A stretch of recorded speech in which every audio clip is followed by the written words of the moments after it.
बिस्मिल्लाहिर्रहमानिर्रहीम अल्लाहुम्मा सल्लि अला मुहम्मद व आले मुहम्मद व असहाब मुहम्मद फ़जा मुहम्मद सिराजम मुनीरा फ़सल्लु अलैहि कसीरन कसीरा।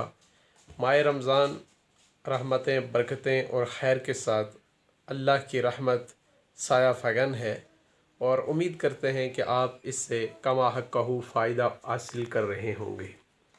रमज़ान अल मुबारक के आमाल में से एक बड़ी चीज़ ये है कि जिन लोगों को माली तौर पर मसाइल का सामना हो, परेशानी हो और वो अपने रिज़्क़ में वुसअत चाहते हों, तो उन्हें चाहिए कि वो रोज़ाना की बुनियाद पर 41 बार सूरह मुज़म्मिल को पढ़ें। जो आदमी 41 बार सूरह मुज़म्मिल को पढ़ता है, अल्लाह तबारक व तआला उसके रिज़्क़ की तंगियों को दूर कर देता है और उसके रिज़्क़ में इजाफ़ा कर देता है। तो आप सूरह मुज़म्मिल का एहतमाम करें, सहर व इफ्तार में दुआओं का एहतमाम करें। अल्लाह तबारक व तआला आपको दोनों जहां की खुशियां नसीब